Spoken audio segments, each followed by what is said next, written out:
बिस्मिल्लाहिर्रहमानिर्रहीम। अस्सलाम वालेकुम नाज़रीन, आप देख रहे हैं प्रोग्राम कड़वी बात और मैं हूं जुल्फ़कार पीर। नाज़रीन, आम आदमी और ख़ास तौर पर जो गरीब आदमी है उसकी ज़िंदगी तो वैसे ही मुश्किलात का शिकार होती है, लेकिन बाज़ इदारे बाज़ लोग जो है वो ऐसे लोगों की ज़िंदगी को आसान बनाने का दावा लेकर मैदान में उतरते हैं और फिर उनकी ज़िंदगी को मज़ीद मुश्किल बना देते हैं।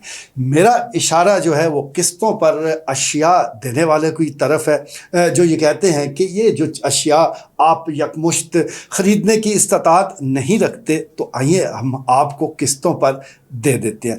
इसी तरह जो माइक्रो फाइनेंस बैंक हैं कुछ छोटे छोटे कर्ज़े देते हैं। चले, मकसद तो ये अच्छा होता है कि आप कोई छोटा मोटा कारोबार कर लें और फिर कारोबार करने के बाद किस्तें अदा करें, लेकिन यहाँ क्योंकि कर्ज़ा जो है वो बिज़नेस के लिए नहीं बल्कि अपनी ज़रूरत के तहत लिया जाता है। यही वजह है कि ऐसे लोग भी हमने रुलते देखे हैं कि जिन्होंने छोटे छोटे कर्ज़े बैंकों से ले लिए और फिर बैंकों ने उनकी जान नहीं छोड़ी। भारी सूद भी इन लोगों को देना पड़ता है। इसी तरह जो अशिया किस्तों पर देते हैं यहाँ पर भी मामला जो है वो बिल्कुल सेम ही है। शुरू में ही वो चेक वगैरह और दीगर जो कागजी कार्रवाई है वो इस अंदाज से मुकम्मल करते हैं कि आप जकड़े जाते हैं, आप उसमें हिल नहीं सकते। फिर इनके पास प्रोफेशनल लोग होते हैं रिकवरी के लिए। अब ये प्रोफेशनल लोग वो नहीं है कि जो बड़े पढ़े लिखे हों या बड़े आपको कायल करके आपसे पैसे लेते हों,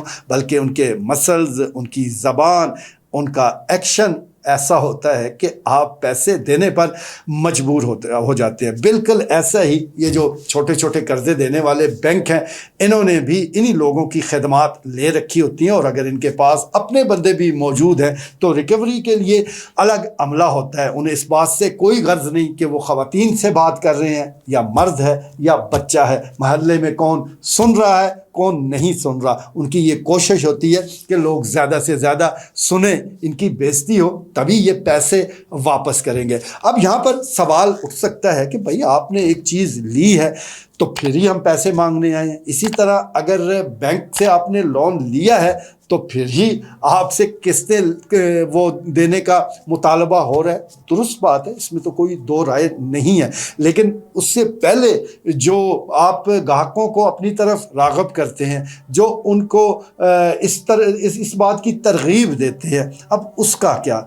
दूसरी एक चीज़ और भी है कि हमें अपना जो मज़हब है उसको भी जहन में रखना चाहिए। कारोबार अपनी जगह, लेकिन मज़हब के जो अहकामात हैं उस पर भी अमल दरामद करना ज़रूरी है। और हमारा मज़हब बड़ा वाज़ेह ये कहता है कि जिसने कर्ज़ देना है वो तरजीह बुनियादों पर वापस करे, पहली ताकीद यही है। लेकिन कर्ज़ वसूल करने वाले के लिए भी ये ज़रूर कहा गया है कि अगर वो नरमी कर दे तो अच्छी बात है, अगर माफ़ कर सकता है तो माफ़ी कर दे। लेकिन ये जो धंधा है, चाहे किस्तों पर आप चीज़ें दे रहे हैं, चाहे छोटे बैंक जो कर्ज़े दे रहे हैं, ये कम होने की बजाय बढ़ता जा रहा है। और बढ़ते बढ़ते अब हालत ये हो चुकी है कि लोग घरों में मौजूद होते हैं, लेकिन बाहर अगर रिकवरी वाले आ जाए तो उनको कहते हैं कि घर पर कोई नहीं है, मजबूरी है। पैसे तो वो थे कि जो ज़रूरत के तहत लिए वो खर्च हो गए, अब वो असल दर भी और फिर उस पर सूद भी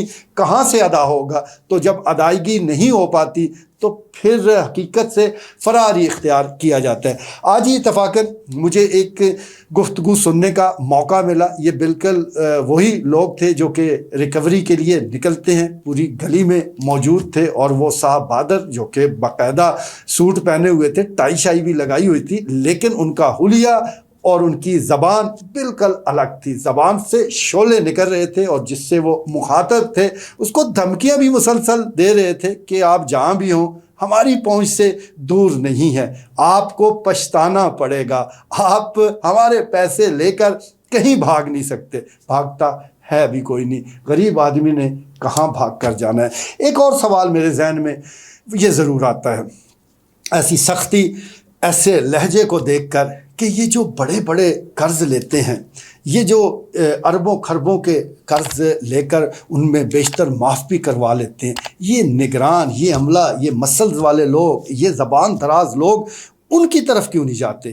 یہ بینک والے ان کو ان لوگوں کی طرف کیوں نہیں بھیجتے؟ کیونکہ ان کو پتہ ہے کہ اگر ہم نے یہ لوگ وہاں بھیجے تو ان سے بڑے زبان دراز ہیں، ان کے ہاتھ ان سے بڑے ہیں، تو ان کی زبانیں وہ کھینچنے کی طاقت رکھتے ہیں۔ اس لیے سارا زور جو ہے وہ عام آدمی پر چلتا ہے، غریب آدمی پر چلتا ہے۔ تو ہم یہی گزارش کریں گے غریبوں سے بھی کہ آپ اپنے وسائل میں زندہ رہنا سیکھ لیں۔ کوئی بات نہیں، اگر فریج آپ کے گھر میں موجود نہیں ہے تو جب فریج کی ایجاد نہیں ہوئی تھی تو لوگ اس کے بغیر بھی گزارا کر رہے تھے۔ یہ اچھا نہیں ہے کہ آپ فریج تو لے آئے ہیں لیکن پھر آپ کو بے عزت کرنے والا مسلسل ایک بندہ آپ پر مسلط کر دیا گیا ہے۔ اسی طرح بینکوں سے جو لون لیتے ہیں اگر وہ کاروبار کے لیے لے رہے ہیں تو چلیں کسی حد تک ہم اس کو درست مان لیتے ہیں، ویسے تو سودی کاروبار میں کہاں سے برکت ہونی ہے، لیکن چلیں اگر آپ نے کہیں لگا دیا ہے تو وہاں سے کچھ وصول کر کے قسطیں دے لیں گے۔ لیکن اگر آپ نے بیٹی کی شادی کر دی ہے، مکان پر لگا دیا ہے یا کوئی ایسا کام کر دیا ہے کہ جس سے آپ کو کچھ حاصل نہیں ہونا، تو پھر یہ پیسے آپ کہاں سے لوٹا پائیں گے؟ تو اس سلسلے میں احتیاط کی ضرورت ہے۔ تو ہم پھر گزارش کریں گے کہ ریکوری ضرور کریں۔ قسطوں پر اشیاء دینے والے بھی اپنے پیسے کب چھوڑتے ہیں، لیکن نرم رویہ کر لیں گے، لوگوں کے ساتھ تعاون کریں گے تو یقین جانیے پیسے آپ کے مرنے والے نہیں ہیں۔ غریب مرنے سے پہلے پیسے دے کر جاتا ہے۔ آج کے لیے اتنا ہی، اجازت دیجیے، اللہ کے بعد۔